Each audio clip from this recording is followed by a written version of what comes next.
wait a minute, David. No, that's not Fred. No, we got two Freds. That's Fred in Jacksonville. I'm down here in Mandarin, down here in Swamp. You think about Fred and Shed, he's up there in Dismal, Florida, up there in North Jacksonville, up by the Georgia border. Oh, okay.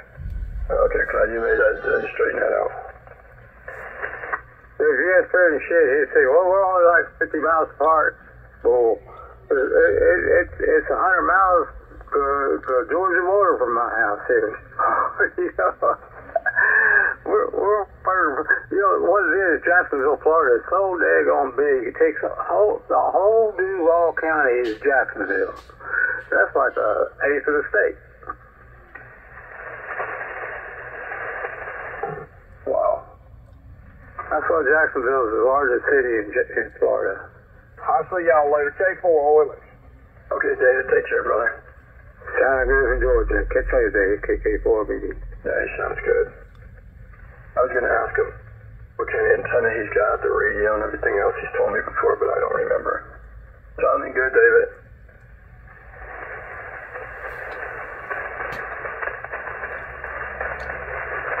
Yeah, I just got up a little bit ago. I had to take a nap a couple hours. I didn't have to, but let me lay down a little bit.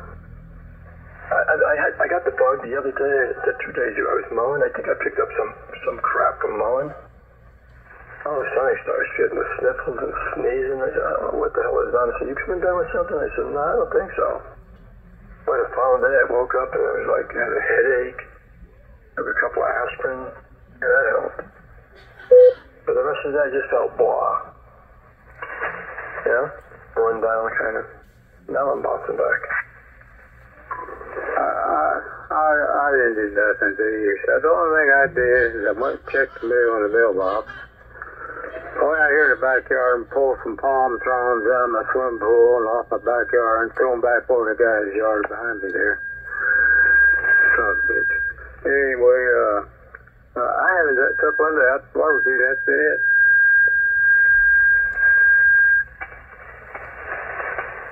Well, here we got a tuner-upper. Maybe that's Fred in the shed. That's a bigger signal. He always told me. So it can't be him.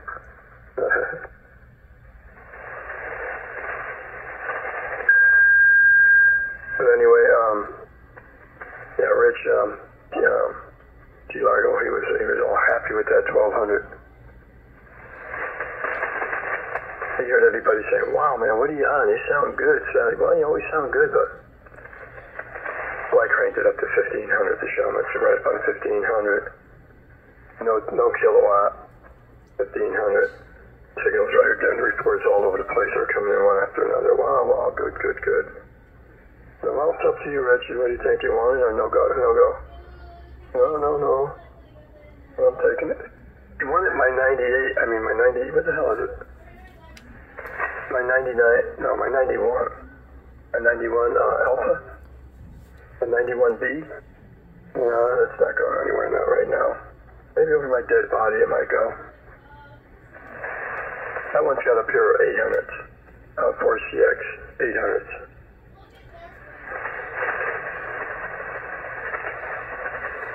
Shoot. There's a fellow sitting over there saying, he might need that in a few years. Oh, yeah, I use it. I had it online here last week. I had it here. I ran it about a week. 10 days. It's a beautiful amp. It's got the bar graph. It all frazzles, all green. Then it lights up red. You know, when you hit the 1500, the red little chiclets light up. The LEDs. Real pretty amp. It's like brand new. That's the one I told you I put those new tubes in, the 800s I bought. I had the new power supply all pumped up again. Yeah, it's like a brand new amp. It's in a pristine condition, more like brand new out of the box. Can't find a scratch or nothing on it. I'm very fussy when I buy an amp, unless I'm buying it to just cannibalize it, rip it apart, you know, and use it for parts. I don't do that much anymore.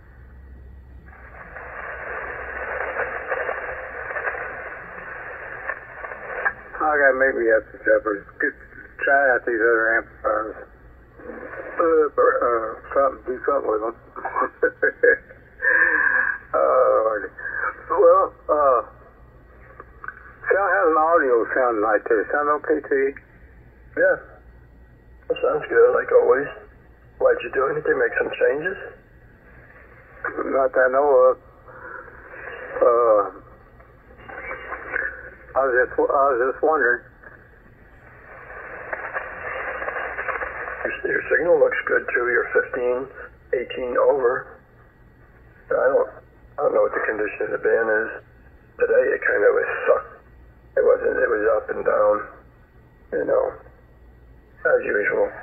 I think when it gets dark up here on 40 meters, it starts to pick up, it comes alive.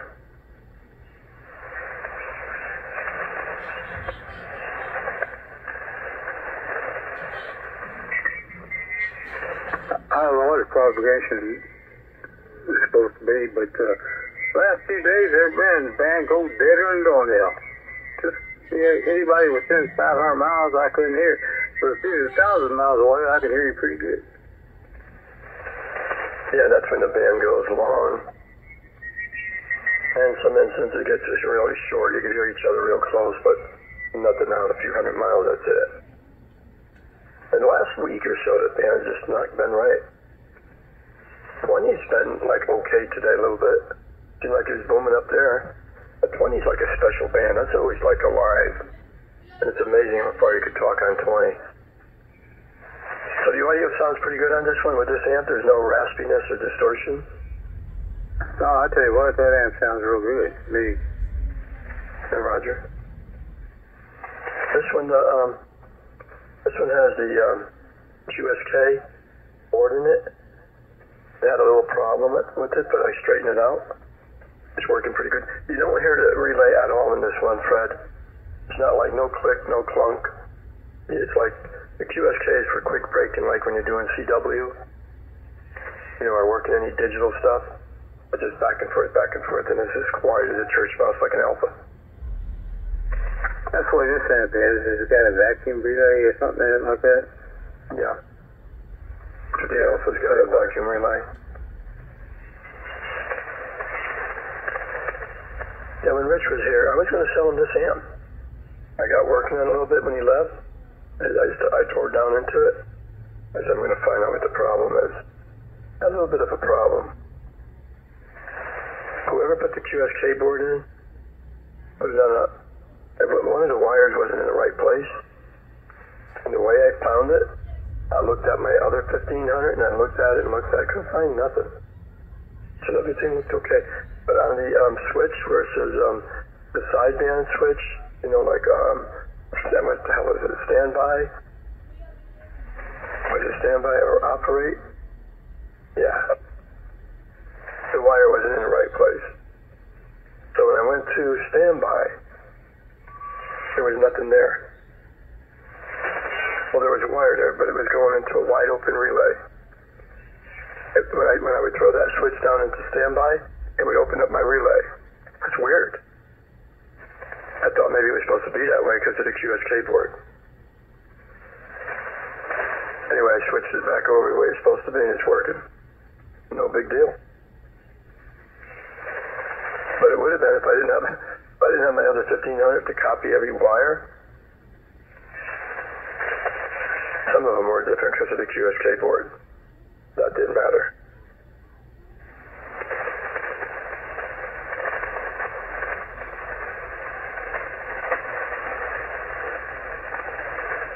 And it hasn't smoked yet.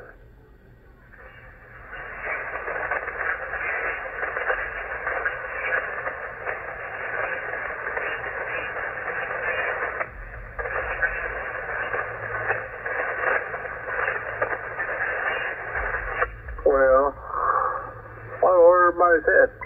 You know, it's going on 10 o'clock. Well, it's probably early.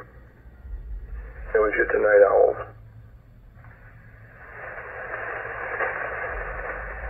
Hey, that guy I talked to in South Africa, he's got a big old farm down there. He's got a bunch of natives working for him.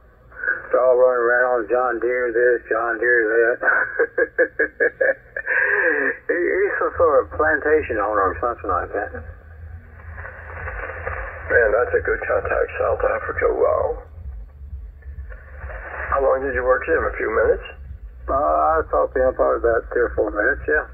Mm.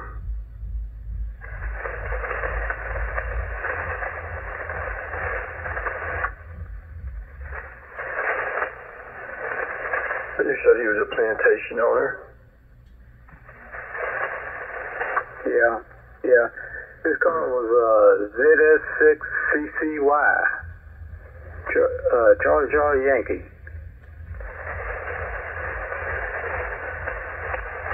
I heard that ZS, and I thought, ZS? Now, where the hell is that at? I don't think I've ever talked about ZS before. I gave one call, and he heard me out of everybody.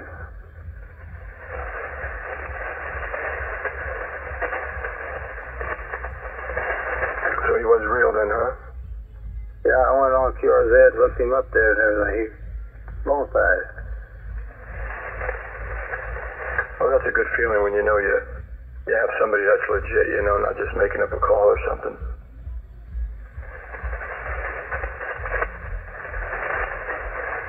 We were talking to a guy today on 40 meters, and the guy came in, he said he had an unfed dipole or something, and he was like 15, 18 over up here at a South Florida station down in the Everglades.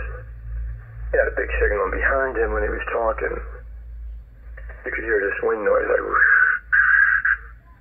you know, kind of like when you hear an amplifier make that noise, that blow noise.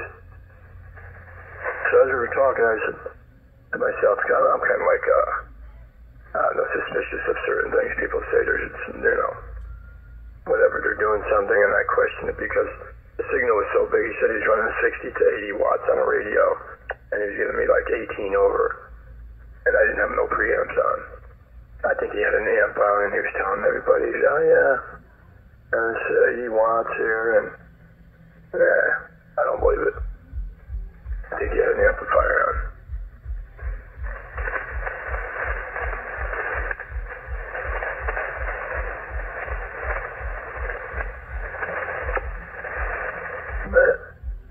Maybe he was over the water.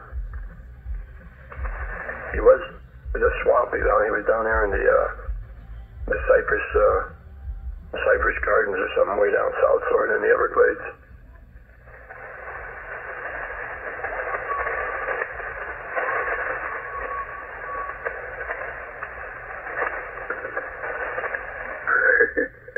There's somebody whistling. Yeah, he's calling his dog. His dog ran away.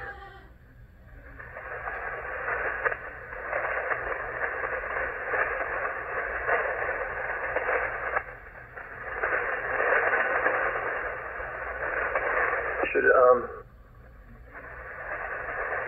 matter of fact, Mike, Chicago Mike, since he raised that antenna a little higher, he said he raised the antenna, and he sounds a lot better. That 20 feet, whenever he raised it up, it actually made a difference. Rich said he could tell down in Key Largo that the signal got louder.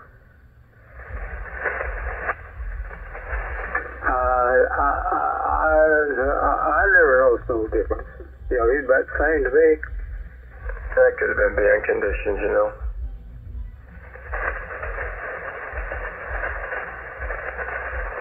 I had a bunch of people in that group, sex business, and Lenny, one of the guys, he cussed me out. His goddamn phone been beeping all night long. Yeah, he's driving him crazy. His wife said, who the hell are all these people? Take me off the effing phone, man. Get me off that link. So Donna had to delete them all. Everybody got deleted. Except you and Mike. And Fred in the shed.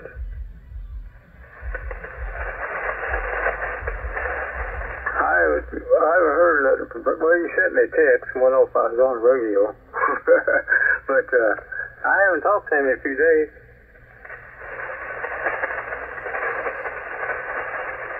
See if I could conjure him.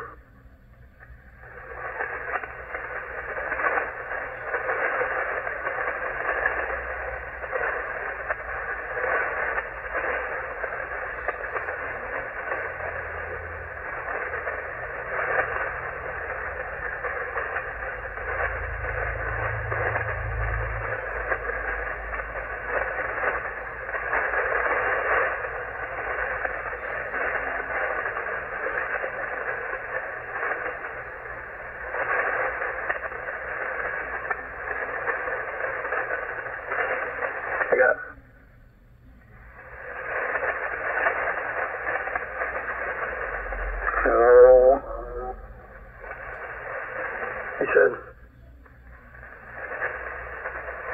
I don't know if this is old I'm looking. He said, I'm on 163. I said, Fred, we're on 195. Right. I'm on 195. I sent Mike a text, but I don't know if he got it. He probably got it, but he ain't looked at it. Put that way. He's probably in on the couch asleep.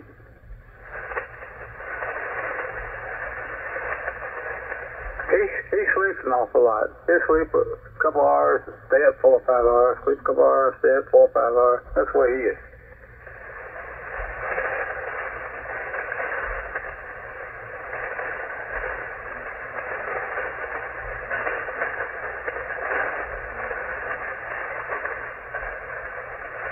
Yeah, Fred, he told Dave, no way, he don't want him to make a 2-tube out of his 3-tube amp.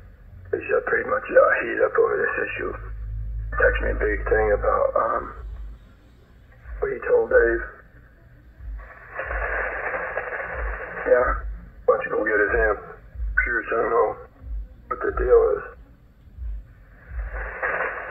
Hold on. He probably couldn't fix it. No. I don't think he could.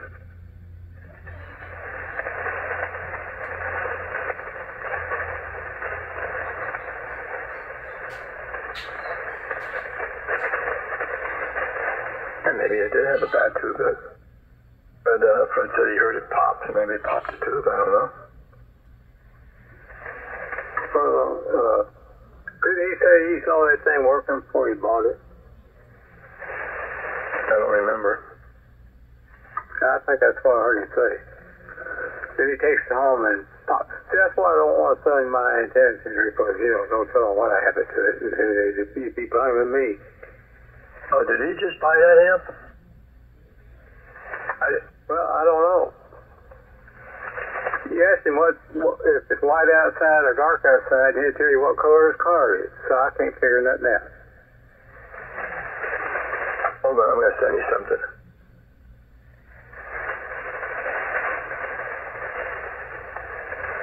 Okie dokie.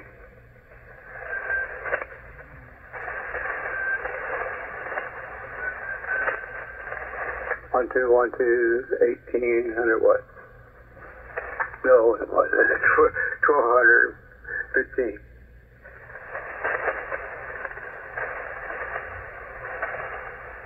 I get better reading off my bird than I do this on the LP. The LP always shows a little high.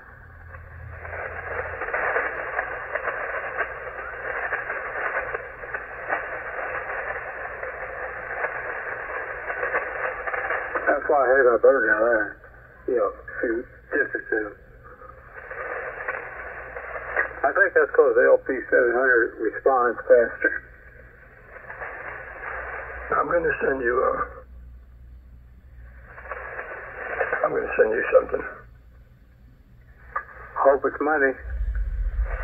Yeah, it's going to be in a gold line box with $1 million bill in it. You already got one, didn't you? Yeah, I'm a member of the $1 Million Club. I got $1 million bucks. Yeah. What you need to do is have about a couple hundred of them things made up and go downtown and throw them on the ground and see what happens. Oh my God. Tell them that I'm an agent from Bill Gates. Gave me a fistful of them. Gave me a handful of $1 million bills. And now people, don't be greedy. Only if you're needy.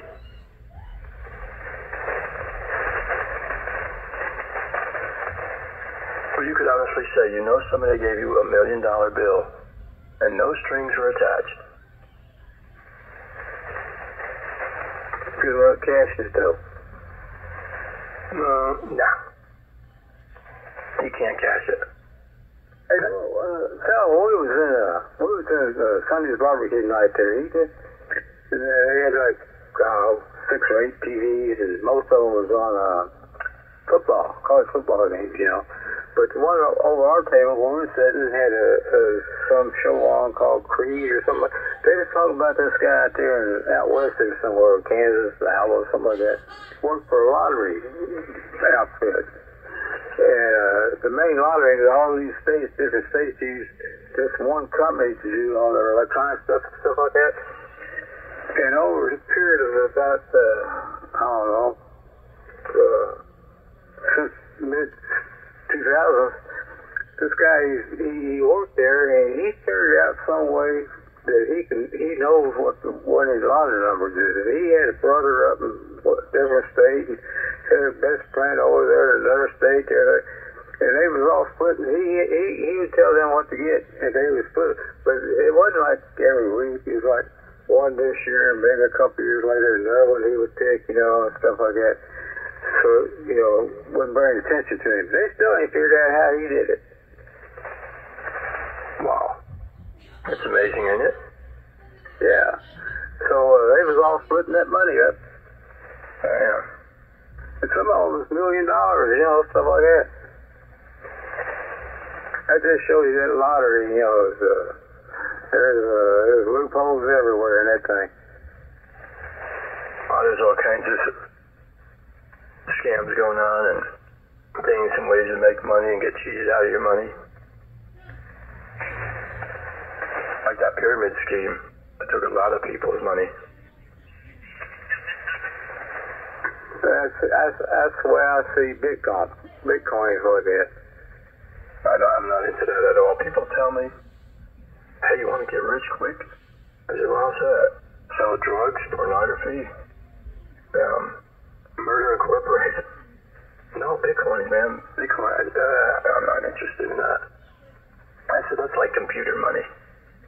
I know a guy up in Louisville that got into it years ago when it first started there. And those are the people who made the money. Everybody else just paying those guys.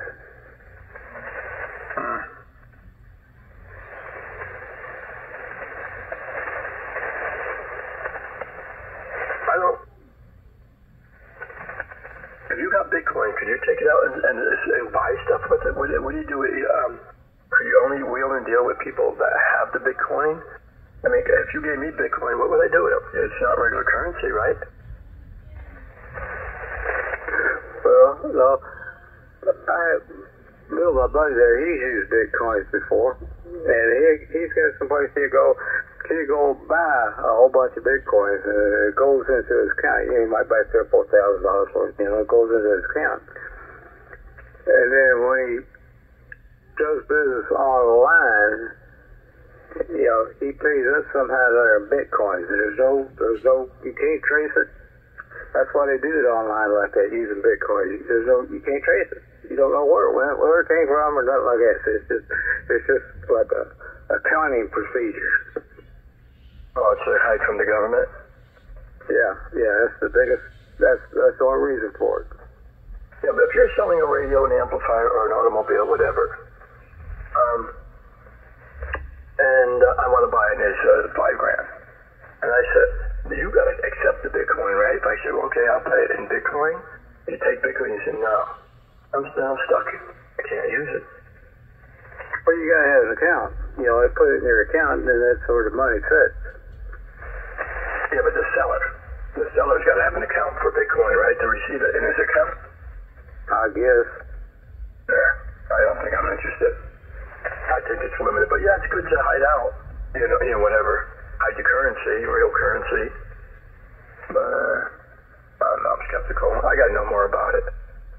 But when I have heard about it, I don't think I'm liking it. People swear by it, though. Oh, man, you get rich quick. Yeah, I heard that before. Well, people got rich quick when they first started. They was buying Bitcoins for how much, I don't know, $10 a coin or something. Now they're like $1,000 a coin. So people got into it first, the ones that made money. Well, wouldn't that be the same today? If you buy it today, in 10 or 5 years down the road, it's going to be worth double and triple, and so it's always going to be that way. I remember a dollar bill, but it used to be able to buy 20, 30 years ago. Now you need $5 to make up for that dollar that we did use back in 1970, Yeah. Yeah, that's right about that. That's the way Bitcoin works, I guess. You use it and make money, lose it. I think the value of a Bitcoin goes up and down daily. Are you invested in any of that? No, I ain't got nothing to invest with. No, I know better than that. That $1 million bill that you got from me ain't nothing. That's piddly. I heard that you got a stash up there, Gazoo. I got some buried out there in the backyard, a bunch of guns. I don't want the government to get. I always wonder about that. If they ever come around, see, I just take all my guns up to the farm. We were in the farm up there somewhere. That's hard to bury guns or anything like that. You get all molded and everything. It wouldn't be worth shit. You go to fire them and freaking thing would blow up right in your face.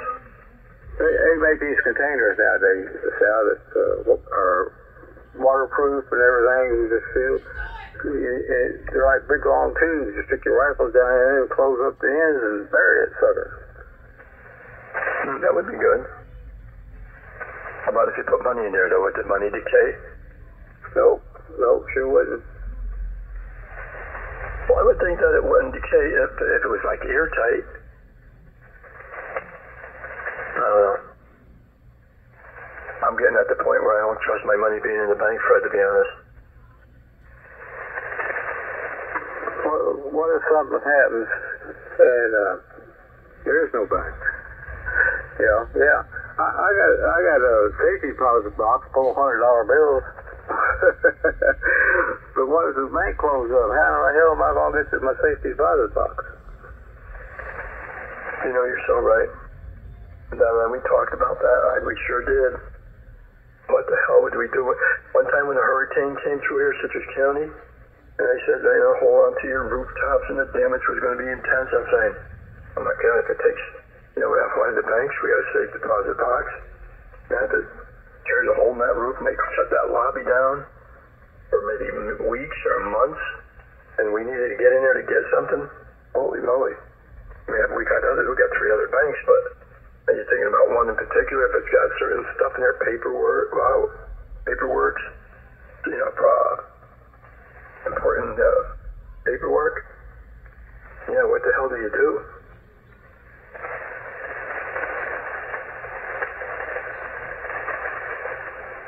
Sit back and grin, I guess. I think the grin would be more like a growl.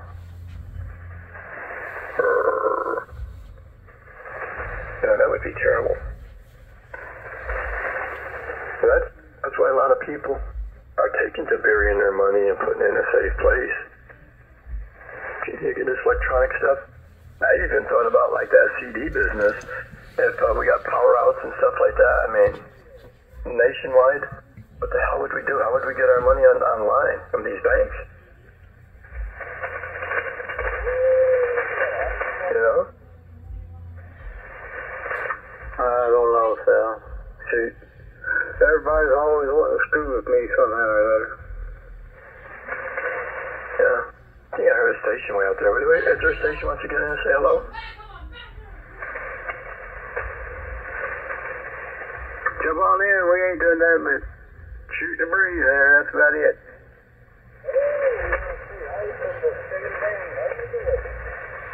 Hello from the state of Maine.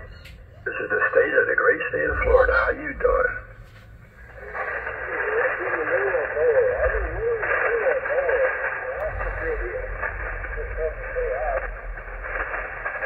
Well, you're sounding good from the state of Maine. Hey, you guys getting any cold weather up there?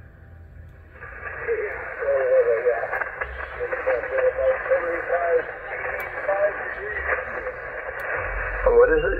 What degrees? Wow, 75 degrees. Well, we're 82, 85 degrees. You ain't maybe too far behind us. That's pretty nice weather. That's comfortable.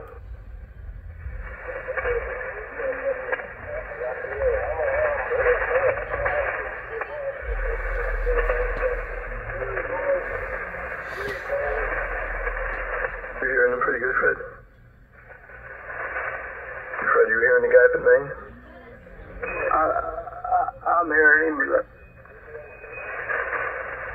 Yeah, what's your name, sir?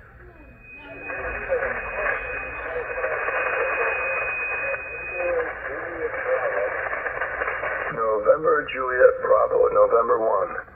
Okay, and your name, I missed your name. I know you said it, but a bunch of static rolled in at the same time. Go ahead. Name?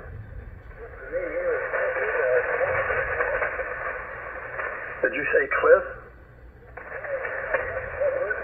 Oh, Clifford. Okay. Yeah, every once in a while I get a big bunch of static down here. We got a lot of storm weather out in the Gulf and stuff, and creates a lot of ruckus sometimes with static crash. You know how it works. Well, Cliff, other than that, you're doing good. How much power are you running? Running 100 watts?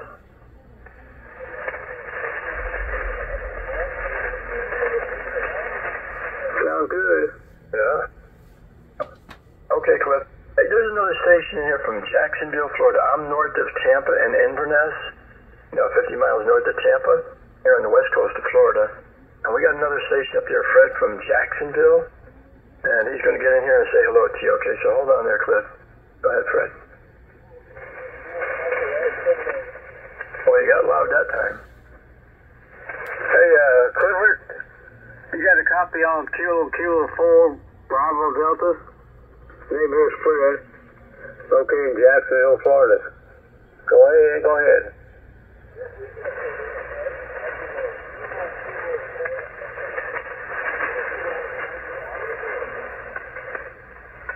Got a call Kilo 4 Bravo Delta. QSL?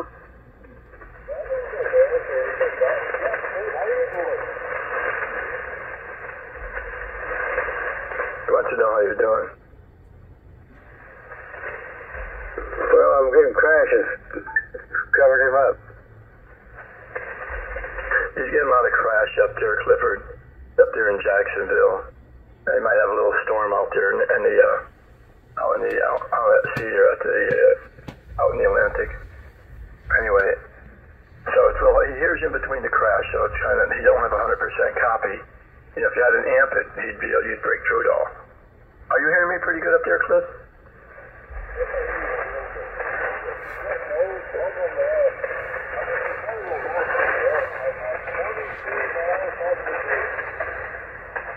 Here, 73 miles from where?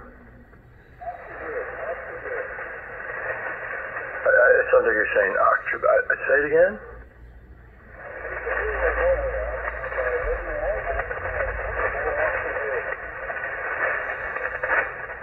We're getting a lot of crash. I'm going to have to pass on that. But other than that, your 100 watts is amazing that you're making it all the way down the coast with 100 watts. Unbelievable. Yeah. What city are you in?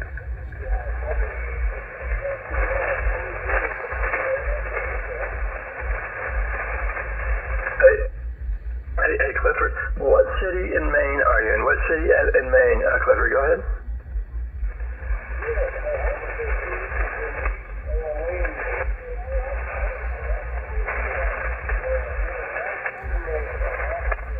East Portable.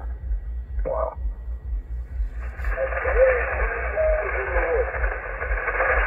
I got your 73 miles from somewhere, whatever. That's hard pulling you out of there in the crash.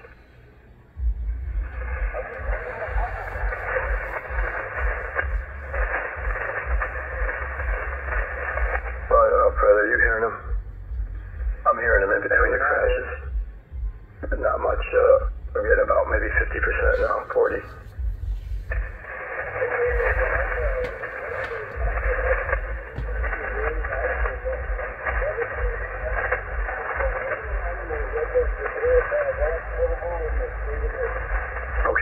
Okay. 7:30. All right, thank you. Cliff, would you give me a signal report before you QSY? Give me a signal report.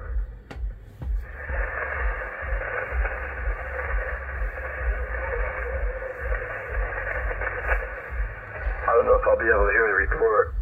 Am I giving you 5-9 or 5 or 10/9 or whatever up there in Maine? 5-9. Roger.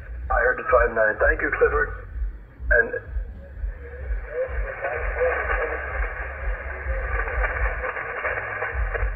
hey, Roger. Thank you very much. much. Appreciate you checking in. We'll get you when conditions get a little better, more permitting. So 73 for now, and have a good evening. Enjoy. Stay safe. Keep it between the lines. Yeah. Well, it's good to know I'm 5'9" up there in Maine. That's a beautiful country up there, Maine. All that Vermont, Maine. All that New England area up there, all mountains, beautiful. I see that place in the autumn and the fall. The colors up there, wow, awesome. If you're a lover of nature. Well, it's so daggone cold up there, nobody moves up there. That's why I got all them trees and stuff. There's a lot of people up there. Those pilgrims are still up there. They got up that Mayflower. They're still up there, Fred.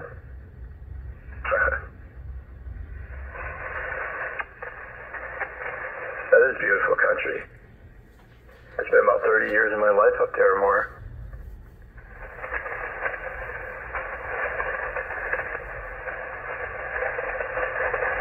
Yeah. Well, Kentucky was nice too. I done spent 35 years down here. Shoot, I spent half my life so far down here. Yeah, I spend more of my life down here than up in the Northeast. We've been domiciled. Well, I spent 50 years of my life down here.